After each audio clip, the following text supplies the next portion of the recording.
Hello, and welcome to my Impact Wrestling review. As we are 1 week away from Rebellion, as is next week's show, a lot of things are gonna go on. First off, I know this review is on Friday, but notice kick this off the right way. I hope you are having a happy Easter or getting high to a 420. If you want to go with that, I just want to say that right now to whatever day you watch this review on, since it is 2 holidays. So, hey man, gotta watch some RVD if you're doing that too, okay?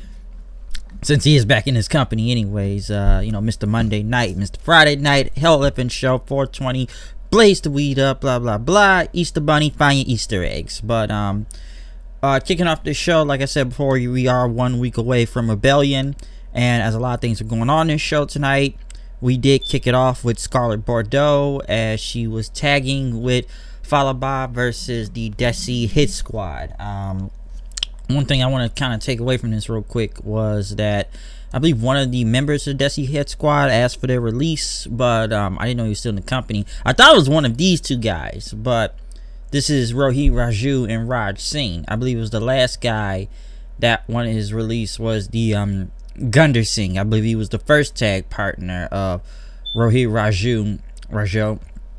I'm sorry if I say his name wrong, but Rohit Raju. And before they replaced him, I didn't even know he was still part of the company. But this Desi Hit Squad doesn't really go anywhere anyways. I will say I did think this tag match was pretty funny, followed by, I gotta say, this guy's been moving pretty good for a big guy, alright? And I did kind of like how he got the crowd to chant Scarlett Bordeaux's theme song a little. There's like ba-da-da-bop bop, ba-da-bop-bop-bop, and the crowd was going along with it. I thought that was pretty funny. Gotta say, the guy do a freaking suicide dive for a guy his size. Maybe he really is on that cardio weight loss, or something is saying, because he had a hell of a fucking suicide dive on the Desi Hit Squad. Of course, Scarlett was gonna get in, pretty much had some chops and Hurricane Rana on Rohit Raju. I thought this was pretty funny when Scarlett did a crossbody on top of them. She did a sneak face on Raj Singh, but then Rohit Raju pretty much threw him out of the ring, and he wanted to take the stink face from her, but it was followed by, as he closed his eyes, pretty much as he got stink faced in, Roger pretty much took him down, but Scarlett came back. Tried to do a German suplex on Raj, didn't work.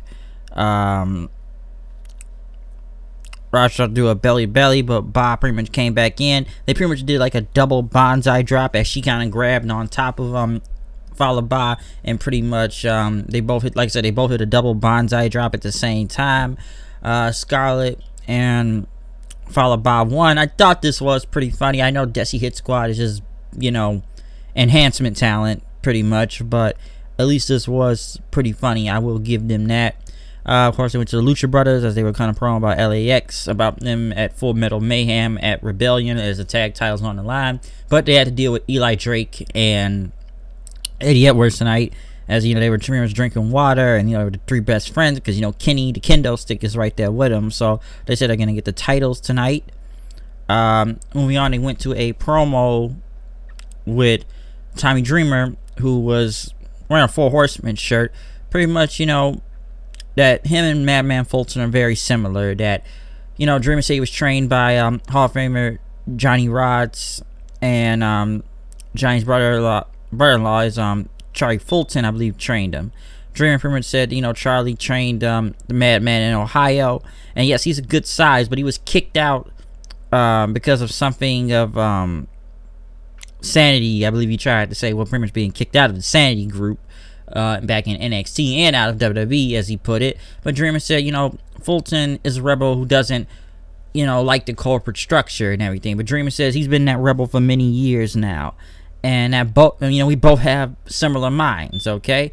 But the Madman here, he's selfish, Madman Fulton. And Dreamer pretty much says that people see heart and passion in Dreamer's eyes, and that there's a violence and hate and destruction in Fulton's eyes. But that is the perfect person to combine his violence with, as he was going to go one-on-one with him, which would be Madman Fulton's debut match, I will say.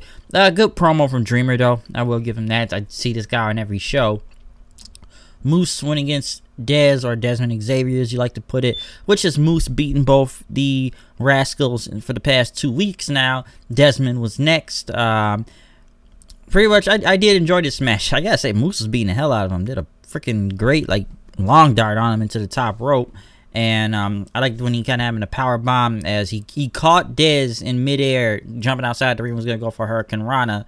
But he pretty much, you know, picked him up, slammed him into the steel steps, and then threw him into the rest of the Rascals then. Musa didn't get back in the ring, trying to go back after Desmond. The Rascals had tried to distract them. They distracted him after that. Desmond pretty much hit a roll-up on Moose. I asked for a fluky win. Take him out as Moose was pissed after that. So I have liked where this mini feud has gone with Moose and the Rascals, as he's been trying to beat them up for the past few weeks now, which has been pretty hilarious, I will say. I noticed that 70 show / Friday, which pretty much now during this holiday weekend, if you want to go that, it does fit the theme now of them getting high in 420 when you think about it. Moose was pretty much pissed in. He says, I want that footage erased. I want it edited out. But he says, no. The Rascals going to pay because they ganged up on him, and now 2 can play that game. So I guess Moose is going to be going looking for some help. I assume Killer Cross, since they were a team, but it looks like they've been kind of going separate lately. So I don't know if Moose will have another partner in that. I don't know who, but we will see. They then went to the Undead Realm again, or Rosemary and Kiera Hogan, which at this point in the game, what is the end game of this? I'm wondering now, what is the end game of all this? Allie is gone. Allie's gone to AEW. Okay, she disintegrated and went over there. I don't know what they're fighting for. Rosemary does not want her help, but you know, she says Kiera says you were in the Undead Realm, you were away, and I was protecting Allie before she got consumed by the darkness. I was her friend, but Rosemary said the bunny should have listened to me, and now she is gone, and you should go back to the mortals now. And I don't know where they were going with this, because they fought the whole undead bridesmaids and everything, but Rosemary pretty much said, so be it, you won't go away. She pretty much choked her out with looked like a chain, and she teleported out of there. But like I said before, what is the end game to this now? I don't understand where we keep going with this Undead Realm. Allie's gone. Are one of them going to defeat Su Yung or something? Because I'm really getting a little bit confused now with this. At first it was to bring back Allie to the light, but she is now dead, if you want to go in that term of term of words. But since she has gone to a whole different company now, what do you want me to say? I don't know what else you could take from this. Okay, it's kind of odd. So I don't know where they keep doing this Undead Realm thing at this point. I have literally no clue. All right, so I guess it's gonna go somewhere, but I'm not really sure myself. Next, they did have one thing I will say. I don't say that much about those GWN flashbacks, but at least this one kind of gone with the next segment, especially with Gail Kim go against Awesome Kong years ago. They went to Tessa Blanchard, which it looked like she was at a restaurant, and now Gail Kim has cost her the title several times in that match against Madison Rayne last week. But she says that Gail is jealous and everything. You're trying to stop my momentum, and that Tessa says she's the greatest knockout all time at the age of 23, and already a future Hall of Famer at the age of 23 before Gail could even make it to the Hall of Fame. Tessa pretty much said that Gail in 2019 is mostly famous for screwing her famous husband, Robert Irvine, the chef, if you know him, which he's been on the show several times. Tessa pretty much, she wanted to Robert knows the real Gail Kim, that she is jealous and insecure. So she pretty much was at his restaurant, where she walked in, goes past the receptionist looking for Robert. She pretty much, says, where's Robert Irvine? And, asking all the customers, which there was some guy saying, telling her to sit down, which I guess he thought was a blind date, but she threw water at him then. And then even took a bite of I think it was some chicken, and spit it back out. She went to the kitchen then, which she threw a guy that I guess had some dishes and everything. And he says, get out of here, okay? You're done, all right? You're not Robert Irvine, so you're not the chef. Get the hell out. Kicks him out of the whole kitchen, by the way, to the outside, and never comes back. Then there was another guy, I guess, who was another chef, and says, "What are you doing here?" And he had a knife, and it says, Tessa pretty much says, "Are you threatening me? My lawyers will come after you, and you will be sued for everything you have." Pretty much takes the knife out of his hand, which he was the head chef, and as he said, Robert's not here today. Pretty much said, "Oh yeah, he's a fraud like Gail Kim." And then she pretty much took all this food and spread it all over this guy's clothes, pouring it all over him. As the manager came in saying, "What's going on? I got a restaurant to run." Which he pretty much knocked the plate out of his hand and put like, it was like soup or noodles or something, and poured it all over his head. As since she could not find Gail Kim, since she called both her and Robert Irvine cowards and everything, because now this is personal. Personally, I thought this segment was fucking great. I loved it. It was actually pretty funny, and I enjoyed every little part of it, okay? The fact that she went to his restaurant looking for him was actually good, and a very good heel tactic. So this was pretty fun. I enjoyed this a lot.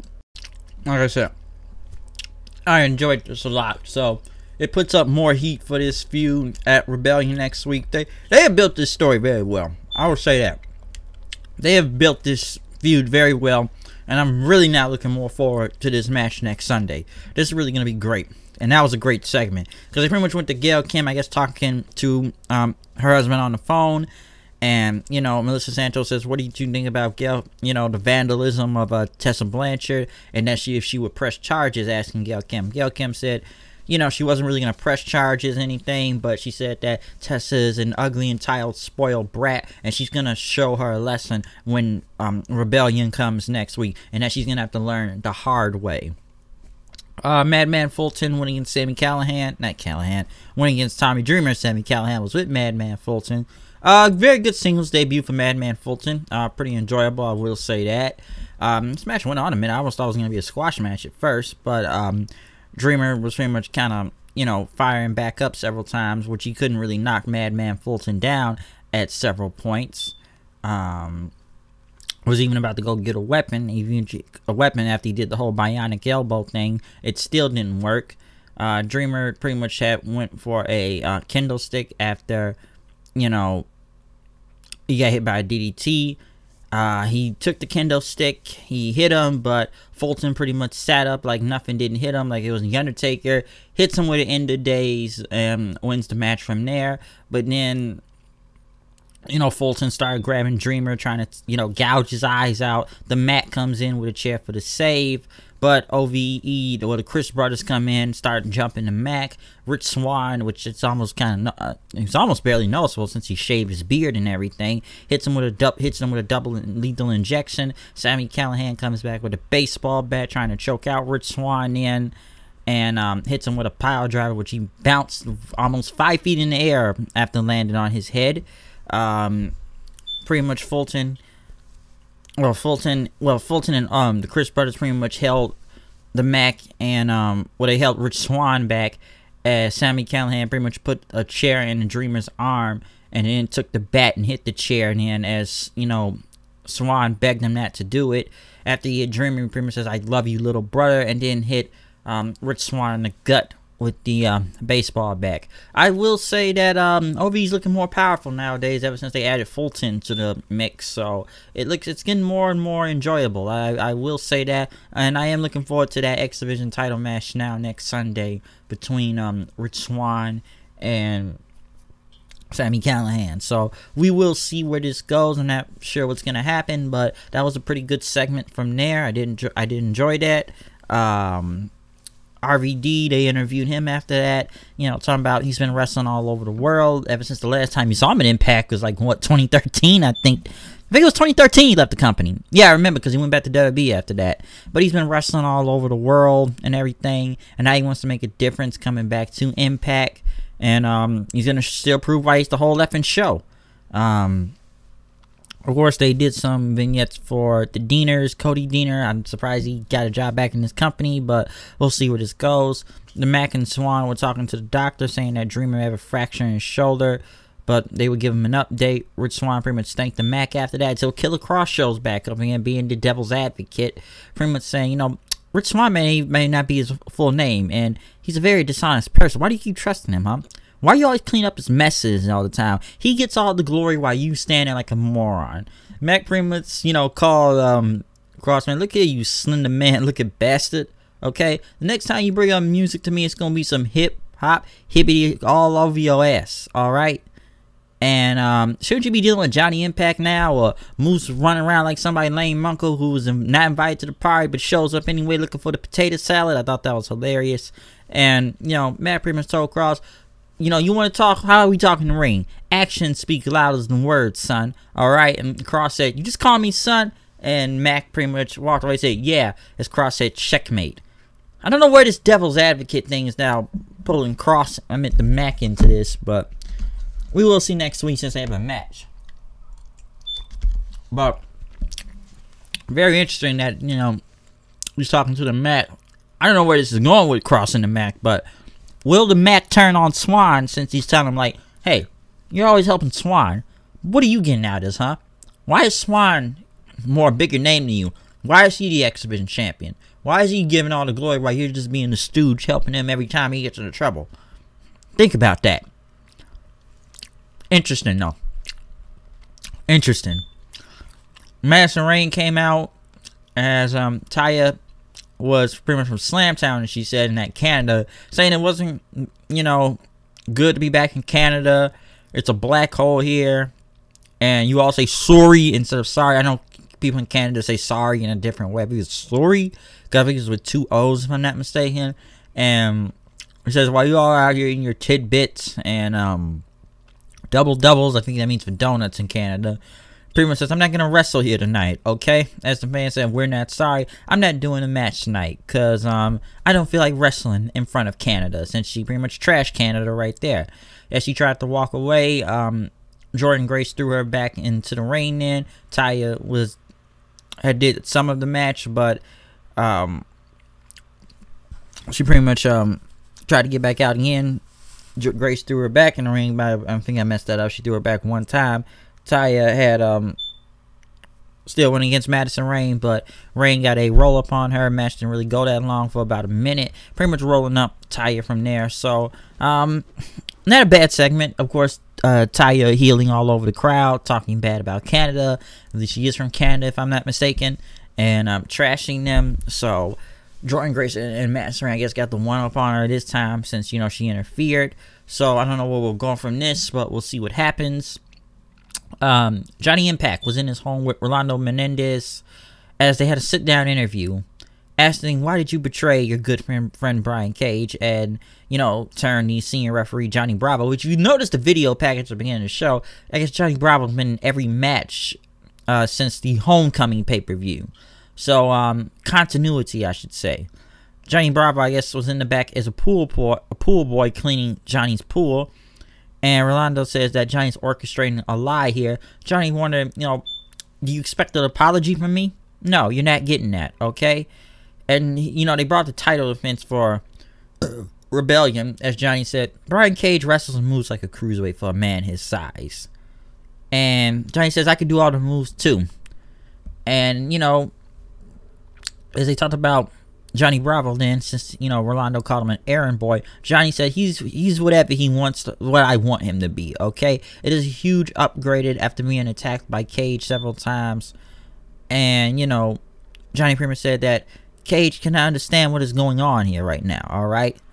Because, you know, I guess between their relationship with this referee, he doesn't want to say that much. But Johnny pretty much said that I can get to Cage anytime, okay? If I got the referee, I can get to his mom, his girlfriend, niece, nephews, anyone in his family. That Cage, his downfall is coming, and it's happening right now. And Johnny says he would do whatever it takes. You know, he knows that he is still the Impact champion right now.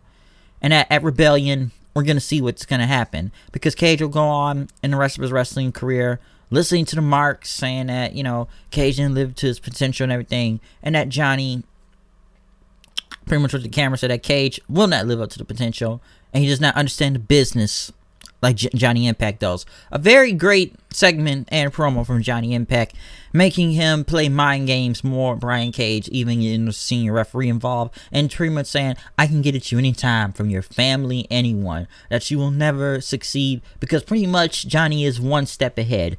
Brian Cage is 2 steps back. Johnny is probably 3 steps ahead of Brian Cage. And we will see what happens at, we will see what happens at Rebellion. As Don Callis and Josh Matthews were talking, and Brian Cage pretty much went up to Don Callis saying, if, about Johnny Impact screwing him. Callis said, I'm an announcer, I got nothing to do with this, which he pretty much grabbed Don Callis then, as, Cage says, listen, I know the vice president, okay, I'll do something about it. We'll get a special guest referee, all right, at Rebellion. He pretty much begged him to let him go. He called up Scott D'Amore, saying that, telling him to watch out, Cage is on a rampage, he's coming to kill everybody. As Scott pretty much picked up the phone then, he said, wait, that meathead's coming after me now? We have a plan. Like, what plan? We just have a plan, okay? Cage pretty much straightened him until Lance Storm, which I haven't seen in a very long time. I didn't really almost notice him due to his haircut. Pretty much came, he interrupted and you said, Cage, just have some dignity and respect. Let's act like professionals here. I'll be the special guest, referee. He asked, what Cage asked him to do is, D'Amore pretty much said, good, he's the referee. I love it when a plan comes together. Even though Lance Storm didn't know what he was talking about. Main event time, tag titles on the line, Phoenix and Pentagon, which they wore those samurai outfits that they wore at WrestleMania weekend, I think at WrestleCon, winning against Eddie Edwards and Eli Drake. This wasn't really that long of a match, but really good for about 5 minutes, though. I will say that. Pretty much LAX had tried to come out and interfere. Eli Drake had the kendo stick and, still going to go for Pentagon, but it did not work. Pentagon avoided kendo stick as him and Phoenix hit the spike pile driver Fear Factor for the win. It wasn't a bad match or anything, but it was just really short. And as Pentagon and Phoenix pretty much brawled with LAX to the back, Eddie Edwards and Eli Drake pretty much had a hug for a second out there. But Eli Drake pretty much turned on Eddie Edwards, hitting him with the kendo stick then, as the fans called Eli Drake weak after that, and he beat him with the kendo stick, pretty much betraying him. I don't know where this feud is really going to go on from anywhere, because Eli Drake is now going to go on, he's gone from the company, and by the end of these tapings, should be by next week. What do we do? I'm assuming there was going to be a match at the pay-per-view between these two, okay? Because I didn't think, this tag team was almost getting somewhat kind of fun, but I didn't really think it was going to last that long anyways, but I don't know what the plan is now. Eli Drake's gone from the company, okay? We already know why. I'm sure a lot of people know why he left, but what are we doing next week's segment, huh? Do we pretty much scrap the whole thing? Because I bet you now, next week he was going to say, I challenge you to a match at Rebellion. But Eli Drake is now gone from the company. So what do we do from there? I don't know what their plan is. I'm sure they're going to have to say, well, he left because of this, or injury, I don't know. They got to have some plan now. Eli Drake left during Mania weekend, so I don't know what to expect next from this whole feud. It's pretty much now in limbo, and we're just going to have to scrap the whole thing. I don't know what their plan could be. I'm not really sure, but with Eli Drake leaving, the storyline is already messed up as it is, and with one person gone, how do you finish it up? Most likely, like I said, scrapping. But overall, this is a really good show, especially leading to Rebellion. I did like the Tessa Blanchard segment. The Johnny Impact promo was really good, too. I thought Ba and Scarlett were pretty fun out there also in that match. But it was actually a really good show. Madman Fulton and Tommy Dreamer had a really good match, too. I enjoyed the show. I enjoyed a lot of this show. It's not a bad show. Very good. Nothing really bad I could say from it. I just don't know where the Eli Drake and Eddie Edwards thing comes on from this. But we will be back here next week for the Go Home show for Rebellion. I don't know what's going to happen next. But I am out of here. I will see you guys later. Peace out. Comment, subscribe. Happy Easter. Happy 420. Whatever day you're watching this review. I'm out of here. See you guys later. Peace out.